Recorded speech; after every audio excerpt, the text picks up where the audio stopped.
제2차 세계대전 직후에 그 MRI 연구팀은 의사소통 내용보다도 의사소통 과정에 주목해야 된다라는 것을 발견하게 되면서 잭슨은 MRI 연구팀을 이끌면서 체계 이론을 가족 연구에 적용을 시키게 되었습니다. 그리고 가족 항상성을 유지하는 패턴이나 역기능적 가족 체계, 그리고 그중 특히 정신분열 가족의 의사소통, 이러한 부분들을 연구하게 되었고요.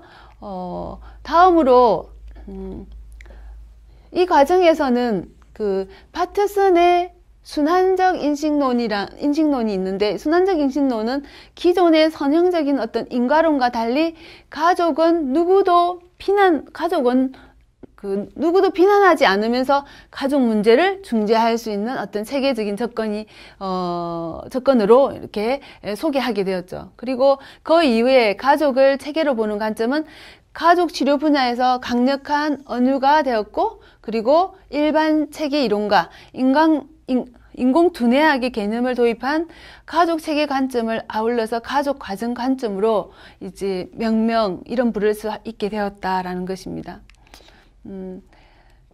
그 주요 개념을 살펴보면 일반 체계론과 인공두뇌학에서 도출된 그 개념들이 체계나 하위체계, 상호의존성, 위계, 경계, 항상성, 피드백, 등결과성, 이러한 것들을 볼 수가 있는데요.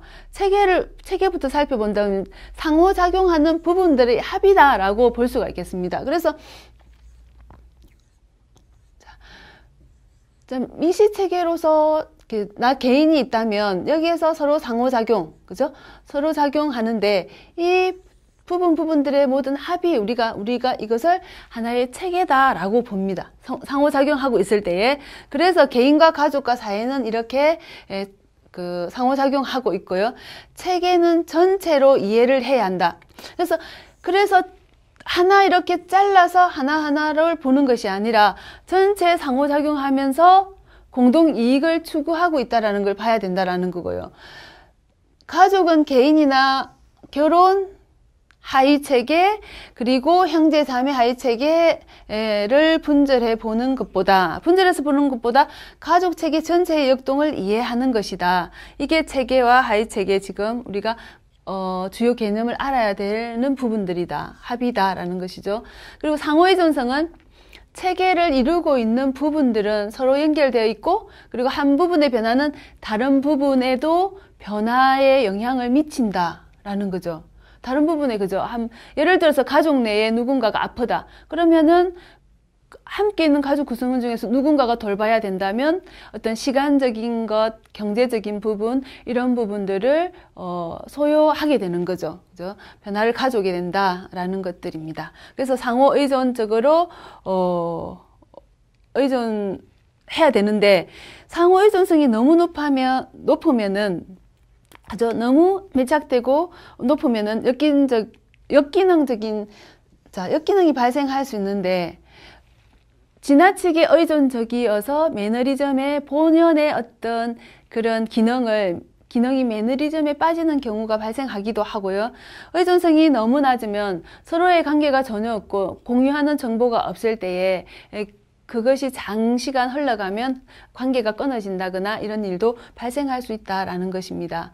그래서 적절한 분리와 연결성의 균형, 이러한 것이 중요하다라고 보시면 되겠죠. 다음은 위계인데, 위계는 권위나 권력과 관련된 개념으로서 가족원이 자신에 맞는 어떤 권력과 통제, 이런 것들을 가족 체계 내에서 가진다면 가족 체계 내에 위계 질서가 유지된다라는 것입니다. 그래서 지나치게 힘을 혼자 많이 가지고 있거나 터무니없이 뭔가 그 사회적으로도 용납할 수 없는 그런 어떤 고집들을 가지고 있을 경우에, 권력들을 가지고 있을 경우에는 가정에서 조금 부적응 상태가 일어나기도 하죠. 그죠? 그래서 경계와 위계 질서는 중요하다. 경계한다고 해서는 안 본다. 그죠? 이런 게 아니라 어느 정도 일정한 어떤 부분에서는 서로가 침입하지 않는 그런 어떤 경계를 가지고 있는 것도 중요한 가족의 기능 중에서 중요하게 작용한다라는 겁니다. 그리고 경계는 이렇게 체계와 위계, 자, 하위 체계와 상위 체계 간의 분리나 소속을 규정해주는 규정. 방금 앞서서 설명드린 이것이 우리가 경계이다. 그래서 여러분들도 지나치게 그 자녀와 부모 간에 경계가 지나치게 없어져 버리면은 기본적인 예의를 거르친다거나 그리고 뭔가 중요한 판단을 해야 할 때에 경계가 없는 가족에서 일어나는 일들이 보면 중요한 판단을 하고 서로가 서로에게 객관성을 발휘해야 될 때에 발휘되지 않는 그런 부적응 현상이 일어나기도 합니다. 그래서 경계가 참 중요하더라. 다음 항상성인데, 항상성은 어떤 한 유기체가 일정한 상태로서 균형을 유지하려고 하는 그런 작용이나 성질, 이것을 우리가 항상성이다라고 이야기를 하죠. 그죠? 자, 끊임없이 변화하고 환경에 적응하고 있는데, 그죠? 이 평온한 상태를 유지하기 위해서, 유지하려고 하는 이런 것들, 그죠? 그래서 이제 여러분들이 건강가정사로서 이렇게, 건강가정지원센터에 찾아오는 내담자를 상담하거나 이렇게 할 때에 내가 결정해 주는 것이 아니라, 이렇게 가정 내에서는 가족 항상성이 있다라는 거예요. 가정이 나름대로 자기 가정이 건강하게 유지하려고 하는 이런 부분이 있기 때문에 그 부분들을 존중해서 서로가 결정하게끔, 결정선에 가까이 다가가게끔 도와주는 역할이 너무나 중요하다라는 겁니다. 그죠? 여러분들도 여러분들 개인으로 봤을 때 자가 면역력이 있어요. 그죠? 자기 면역력이 있어서 예를 들어서 뭐 칼에 베였다 그럴 경우에 사실은 그냥 둬도 그게 아물기도 하죠. 근데 좀 더 빨리 아픔을 견뎌내기 위해서 뭐 약을 처치한다거나 이렇게 하는 부분이죠.